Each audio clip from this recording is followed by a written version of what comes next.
Hi, this is Stephanie Miller from The Stephanie Miller Show. Please enjoy this exclusive clip from my show on Political Voices Network. Jen Kirkman is here. I guess we're all going to just yell this whole hour. I don't know. Jim Jordan is yelling, and it's not a joke. He's going to investigate noises! Hillary. Yeah, there we are. Everything's magical, Steph, full circle. I don't know why they're so obsessed with her. When do I stop yelling? I thought it was a joke. When I saw the soundbite, I was like, really? Jim Jordan's talking about investigating Hillary? Because because all of the other, dumb investigations have blown up in his face, Well, that's what I mean. This confidence in these idiots. And you would think that he would be like, okay, even I know it's a cliche at this point to talk about investigating Hillary. Find someone else. Investigate, I don't know, Jimmy Carter, someone. Just make up a new one. Somebody did a Roadrunner, cartoon with it's like, all right, the last investigations didn't work, but this next one, he's got like a slingshot or something with a piece of dynamite that's already lit that know is going to go off. Right. But yeah. And I just recently found out he didn't even pass the bar. Like No. He's not an actual lawyer. I know. Someone tweeted. I love the tweet. They're like, shut up, put on a jacket, pass the bar, do something constructive with your life. I mean, he's just... We need that George Clooney documentary to come out, by the way. The one that kind of exposes him. When is that? Come on, George. Time's a ticking. Yeah, TikTok. That's not affected by the writer's strike, is it? I mean, that's a documentary. I don't think so. I think it's already, it's in the can. Like, let's just put it on air. Yeah, exactly. No, I mean, honestly, all of if you've seen, I don't even know what cartoon I'm thinking of, the exploding comedy cigars. I don't know. That's what every investigation they do. Those were a lot of Tom and They've Jerry lost their cartoons. informants. The whistleblowers are not really whistleblowers. It's like, oh my God. It's so pathetic. Well, that's the best thing is like, not only do the investigations blow up in their face, but they actually implicate, right, themselves and the people they're trying to defend even more. It's brilliant to the point where I'm starting to think they're on our side. I know, like all the audits they did where Joe Biden won by even more votes. I'm just like, oh my God. Like how many times can Trump lose Arizona? Right. It's just, I don't know. It makes me believe in God. Jill Just a weird God, but God nonetheless.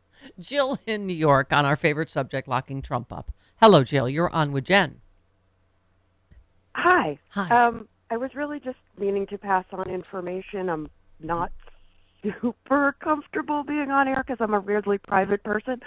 But here, to help you along, hopefully, with your locking up Trump fantasy. Yes. So one quick correction. Mar-a-Lago wasn't donated to the federal government. It was donated to the local government. Okay. So that might not work. Yeah. However, handily, there is an Air Force base in South Florida called Heckling Air Force Base Okay. that has a lovely white-collar prison on its campus. Oh, perfect. And people that Trump knows have already served time there, and one thinks that since it's an Air Force base, maybe they can work out that thing with the Secret Service. Sure. So that was the info I was calling to pass along. You are a That's liberal perfect. helper, and we appreciate it. And you did great. That was You did amazing. Thank you.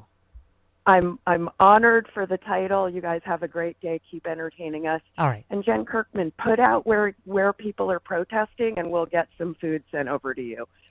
Fully enjoyed. Wonderful. The people I'll post it on dancing to Twitter. Saturday Night Fever, protesting and dancing outside of Netflix to Saturday Night Fever last week. That was kind of awesome. So Fun. Okay. Are you in New York or LA? I'm in New York.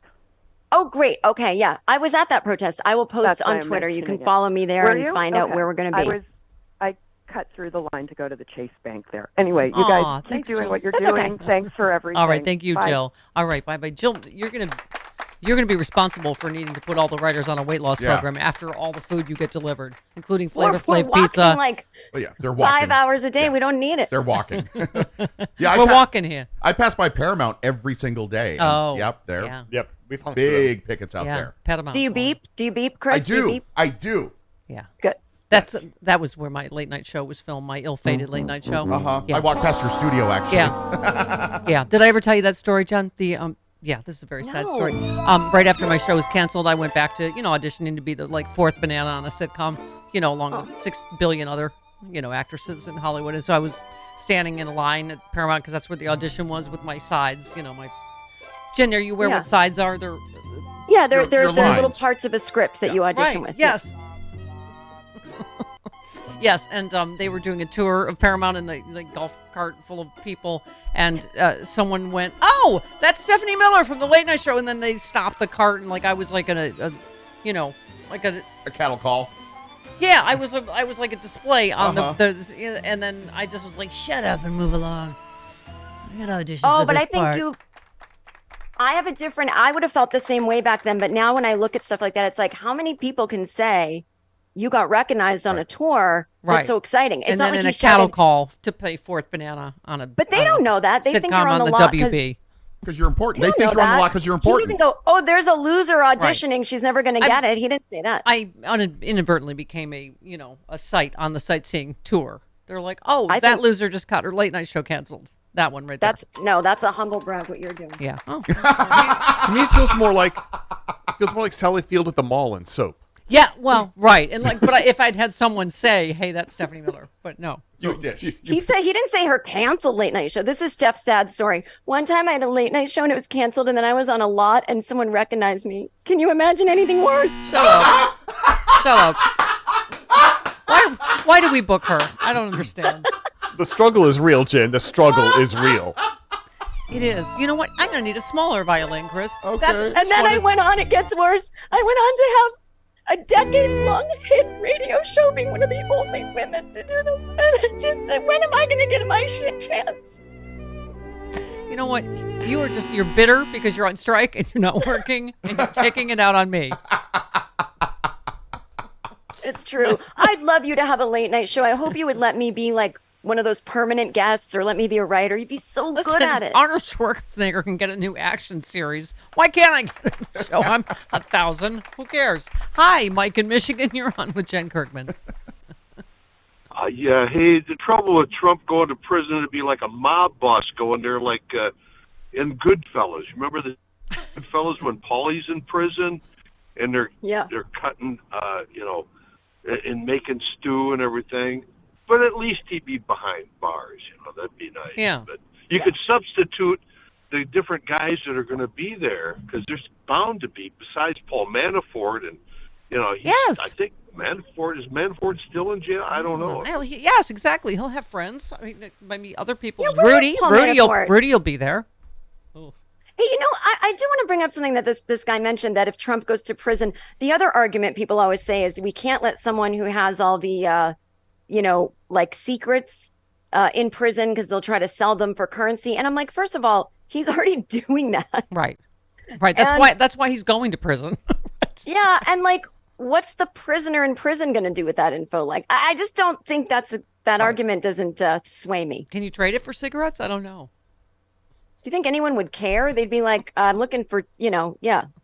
Suddenly we've hit a very popular topic. Trump in prison. Yeah. Nancy in Northern California. You're on with Jen. Hey, Nance. Oh, hey, regarding Trump in prison, and Eglin Air Force Base is actually in northern Florida on the Panhandle. It is the largest landmass Air Force base, and it has actually a real municipal airport on base. So anybody can get in to ridicule him and laugh at him whenever they want. Fantastic. Point and laugh. All right. Listen, that's my new dream. If the writer's strike is still going on, MSNBC has to do like the prison blocks they do and you and I host them, and it's just us taunting Trump in his cell and other, whoever else goes to prison from the Trump administration. We don't have to write it. We'll just improv it. We'll just improv. This is the greatest news I've ever heard. I mean, it just keeps getting better that this one woman calls in, she helps this other woman. We can fly there and heckle. You get Michael Rappaport to join us. Yes. I mean, oh, amazing. God. Special guest. Wouldn't that be amazing? Oh, my God.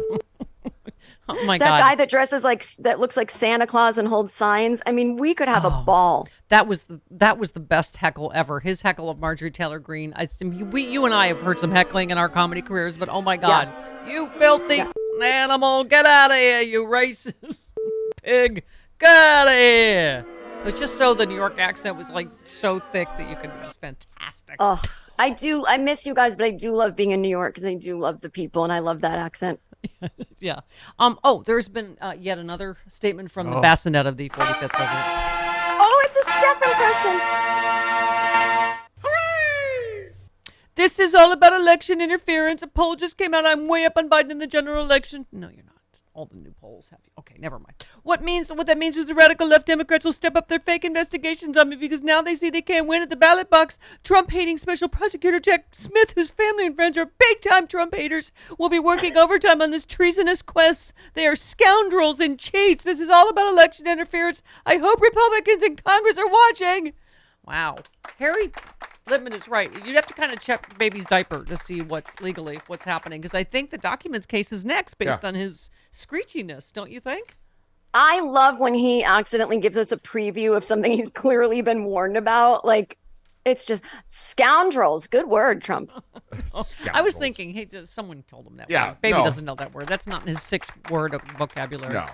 Don't you, as a fantastic writer, don't you... That was the thing that I think started to annoy me even before everything else, is his 6-word vocabulary. That it just literally is like the Flintstones background of words. It's just the same 6 words that he just rearranges, right? Yeah. Tremendous was the big one. Bigly. Tremendous. Unbelievable. Strongly. Denied it very strongly. And then the words he made up, like bigly. You don't just make up words. You can't. It's not a thing. Do you agree with Hal Sparks that this is just a grift, that he's not going to run, that he's going to drop out at some point, that he's just trying to run to stay out of jail, but that he's not going to actually end up? I don't know. I do agree with Hal Sparks completely. I do think it's a grift. But I think the original running for president was a grift, and I could see him, if he does get nominated, going forward with it. Even though it wouldn't be a grift anymore, because I know there's campaign financial things, but I just don't think he'd be able to ever because when would he ever turn away from the power and popularity? When would he ever break the law? I see what you're saying. Yeah.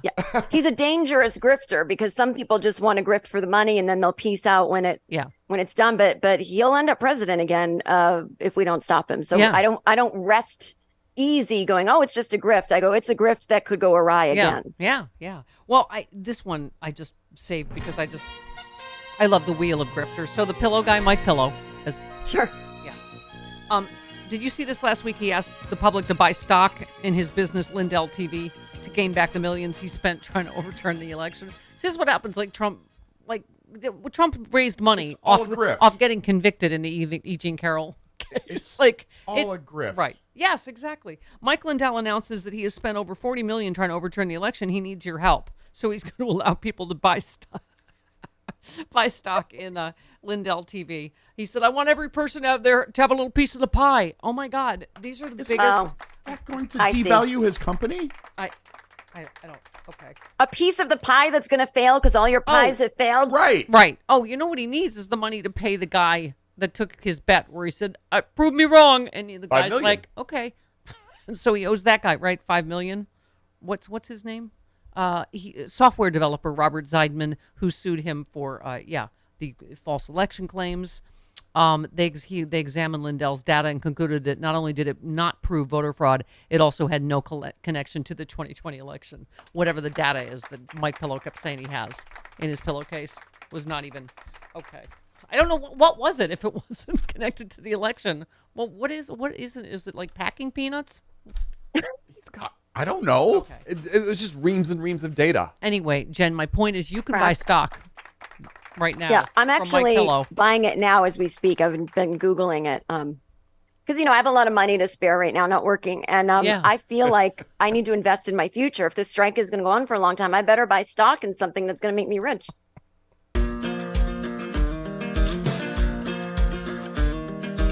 Republicans say they won't cut Social Security, Medicare, or Medicaid. But can honest, hard-working middle-class Americans really believe what these politicians say?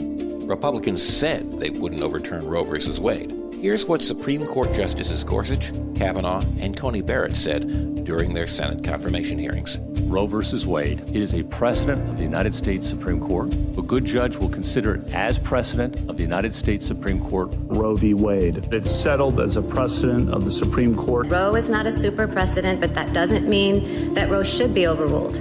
Well, we saw how that turned out. They played us for fools. Tell your elected officials to keep their hands off of our Social Security and healthcare benefits.